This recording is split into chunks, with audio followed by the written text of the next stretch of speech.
من يهده الله فلا مضل له ومن يضلله فلا هادي له وأشهد أن لا إله إلا الله وحده لا شريك له ولا نظير له ولا مثل له ولا مثال له ولا ند له ولا ضد له ولا نداد له وأشهد أن سيدنا وحبيبنا ومولانا محمدا عبده ورسوله أرسله بالحق بشيرا ونذيرا وداعيا إلى الله بإذنه وسراجا منيرا أما بعد فأعوذ بالله من الشيطان الرجيم بسم الله الرحمن الرحيم قل يا أهل الكتاب لم تكفرون بآيات الله والله شهيد على ما تعملون وفي مقام آخر وما آتاكم الرسول فخذوه وما نهاكم عنه فانتهوا وقال رسول الله صلى الله عليه وسلم ليس المرء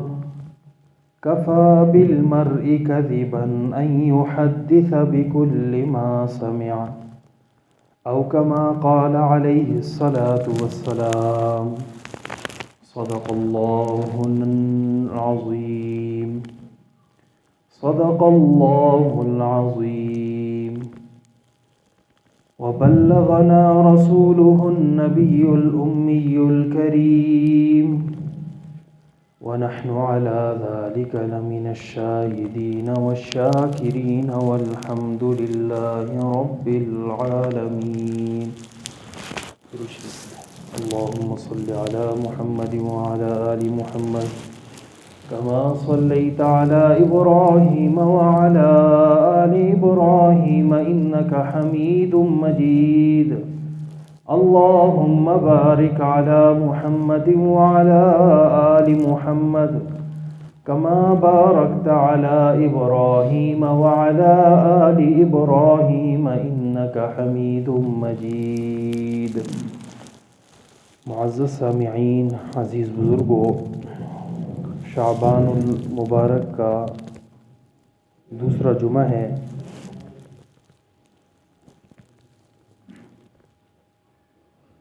اللہ رب العزت کا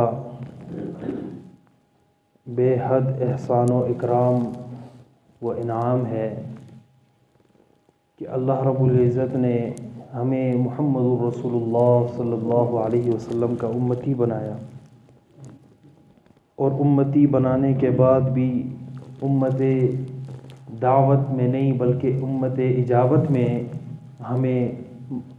جو ہے اللہ رب العزت نے پیدا کیا۔ امت دعوت یعنی جنہیں اللہ کے نبی صلی اللہ علیہ وسلم نے دعوت دی اور وہ لوگ ایمان نہیں لائے یا دعوت ہی نہیں ملی، ان سب کو امت دعوت کہا جاتا ہے۔ اور امت اجابت اللہ کے نبی محمد الرسول اللہ صلی اللہ علیہ وسلم پر جو لوگ ایمان لائے ہیں ان سب کو امت اجابت کہا جاتا ہے۔ تو یہ اللہ کا بہت بڑا احسان ہے، بہت بڑی کرم نوازی ہے۔ اللہ رب العزت ہمیں اس نعمت کا جو اللہ رب العزت نے ہم پر عنایت کی ہے، اپنی جان سے، اپنی مال سے، ہر چیز سے زیادہ اس کا حق ادا کرنے کی اللہ ہمیں توفیق نصیب فرمائے۔ قوم یہود اور نصارہ آسمانی دین کے ماننے والے لوگ ہیں۔ قرآن کریم میں ان دو قوموں کے ساتھ زیادہ خطاب کیا گیا،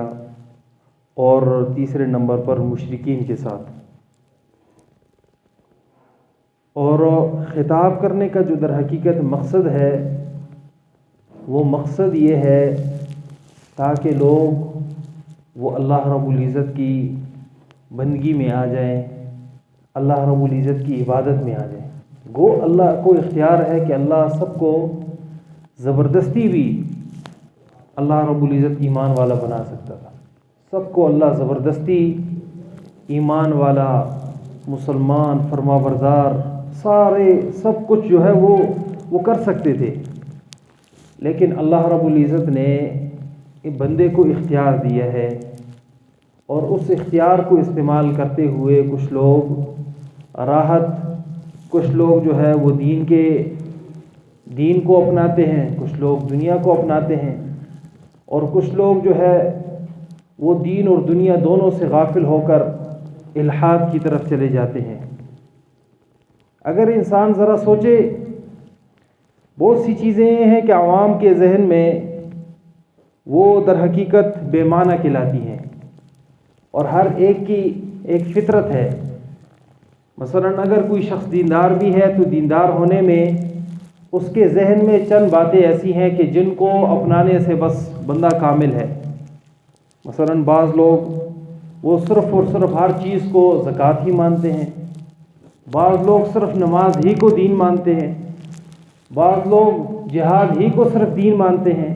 یعنی اہم شعبوں میں سے کسی ایک شعبے کو پکڑ لیا اور بس سب کچھ اسی پر نچھاور کر دیا، گو کہ دین میں ایک افضل کام ہے، لیکن در حقیقت ان کی فطرت میں یہ بات ہوتی ہے کہ دیگر تمام شعبے بے معنی ہیں۔ یہ بات خطرناک ہے۔ مثلا ایک شخص جہاد کرتا ہے، بہت عظیم نعمت ہے۔ مجاہدین جو اللہ کی رضا کے لیے لڑنے والے لوگ ہیں وہ تو ایسے نہیں کرتے، لیکن جو جن پر جہاد کا لیبل لگا ہوتا ہے تو وہ دیگر شعبوں کو اس نظر سے دیکھتے ہیں کہ بس یہ شعبہ، بس یہ لوگ ویسے اپنا بیکار میں وقت ضائع کر رہے ہیں۔ اسی طرح اگر کسی کا مشن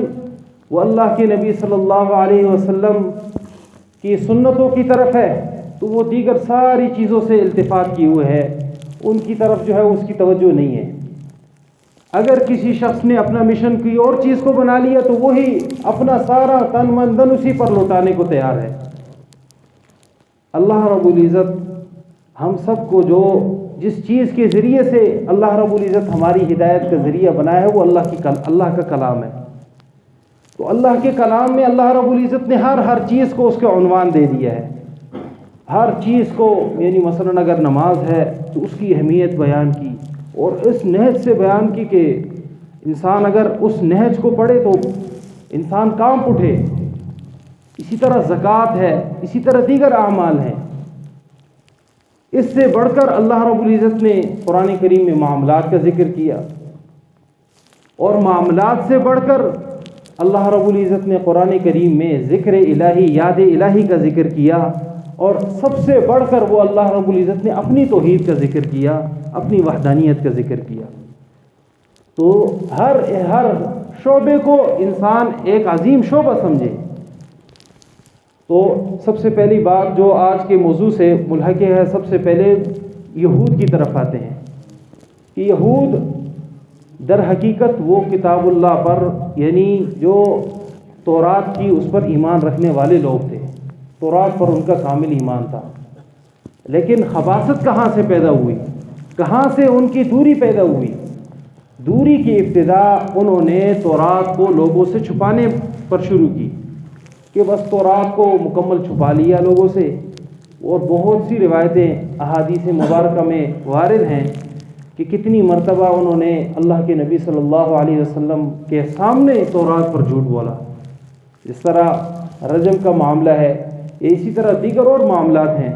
کہ جن میں انہوں نے اللہ کے نبی صلی اللہ علیہ وسلم کے سامنے ایسی باتیں ذکر کی در حقیقت وہ تورات میں نہیں تھی، اور کہنے لگے کہ یہ تورات کی باتیں ہیں۔ اور قرآن کریم میں اللہ رب العزت نے اس کو اس نہج سے ذکر کیا، اتخذوا احبارہم ورہبانہم اربابا من دون اللہ، ان لوگوں نے اللہ کے سوا اوروں کو رب بنا لیا تھا، اپنے پیروں کو، اپنے علماء کو۔ در حقیقت وہ کیا بات تھی؟ بات یہ تھی کہ جب صحابہ کرام رضوان اللہ علیہم اجمعین نے پوچھا اللہ کے نبی صلی اللہ علیہ وسلم نے کہ ہم نے تو رب نہیں بنایا، تو اس کی وجوہات یہ ذکر کی کہ اگر تورات میں تم کوئی اور ایک حکم مانتے ہو، ایک حکم ہوتا تھا اور تمہارے علماء کوئی اور دوسری بات کہہ لیتے تھے تو تم کس کی بات مانتے تھے؟ کہنے لگے ہم جو ہے اپنے یعنی تورات کی بات کو چھوڑ کر اپنے علماء کی بات کو مانتے تھے۔ فرمایا یہی رب بنانا ہے۔ اس میں اب دو افراط و تفرید، یا تو بالکل علماء کے ساتھ اپنا راستہ کاٹ دینا، یہ بھی گمراہی ہے در حقیقت، اور ایک یہ کہ علماء حق اور علماء سو میں اپنی پہچان ہی نہ کروانا، بلکہ چند باتیں سیکھ لی، اگر کسی نہج سے پتہ چلا کہ فلاں نہج میں فلاں بات یہ بھی ہے، بس اس کو اٹھا کر جو ہے اس پر عمل کرنا شروع کر دیا اور سب پر لان تان شروع کر دیا، اور یہ لوگ انہیں تو نماز کا بھی طریقہ نہیں آتا، انہیں تو اس چیز کا طریقہ نہیں آتا، یہ بہت غلط بات ہے۔ علم انسان کسی بھی چیز میں انسان تحقیق کرتا ہے تو تحقیق کا ایک پہلو بالکل نہیں پکڑتا، بلکہ تحقیق اس چیز کا نام ہے کہ دونوں طرف کے دلائل دیکھنا، کہ اتنی ساری امت وہ ایک ایک عمل سر انجام دے رہی ہے تو کس وجہ سے سر انجام دے رہی ہے؟ حدیث ہے، قرآن و سنت کی طرف سے کوئی دلیل ہے جس کی وجہ سے بعض علماء بھی قائل ہیں، بعض علماء قائل نہیں ہیں؟ تو ان ساری چیزوں کو دیکھ کر تب انسان کی تحقیق مکمل ہوتی ہے۔ اور یہود میں سب سے بڑی خباثت یہ تھی کہ جو اپنی منمانی والے باتیں ہوتی تھیں وہ کتاب اللہ میں سے دکھاتے تھے لوگوں کو کہ یہ دیکھو تورات کا حکم ہے، لیکن برخلاف اسے جب انہیں معلوم ہوتا کہ اس میں ہم پھنس رہے ہیں تو وہ اللہ کی کتاب کو چھپا لیتے تھے، تورات کو چھپا لیتے تھے۔ یعنی اس کو چھپانے کا مطلب یہ نہیں ہوتا تھا کہ وہ لوگ جو ہے گھروں میں تالے لگا لیتے تھے قرآن اپنے کتاب تورات کو، بلکہ وہ اسی طرح لوگوں کے سامنے ہوتی تھی، لیکن لوگوں کو اس نہج پر لے کے گئے تھے کہ جس نہج میں وہ کتاب اللہ کے قریب ہی نہ آئیں، وہ بالکل التفات ہی نہ کریں، وہ سمجھے بس یہ کہ ایک کتاب ہے جو ان لوگوں نے پڑھ لی ہے جس کی وجہ سے یہ عزت مند لوگ بن گئے ہیں۔ اور آج بھی یہی ہمارے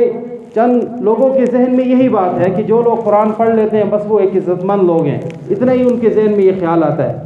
نہ کہ در حقیقت وہ اس جستجو میں کہ جس عزت کو انہوں نے اپنایا ہے آج ہم بھی اس عزت کو حاصل کر سکتے ہیں۔ ہر بندہ عالم نہیں بن سکتا، لیکن قرآن کریم کے تو فرائض ہیں، ان فرائض کو تو سیکھنا لازمی ہے۔ اور قرآن کریم میں اس نہج کو اللہ رب العزت نے ایک عجیب الفاظ سے ذکر کیا ہے، ان الفاظ کو ذکر کرتا ہوں۔ اللہ رب العزت نے سورہ مدثر میں فرمایا کہ اللہ رب العزت نے پہلے نماز کا ذکر کیا، اور نماز کا ذکر کرنے کے بعد پھر جو ہے دیگر چیزوں کا ذکر کیا، اور آخر میں اس کتاب اللہ کی طرف التفات کیا، اور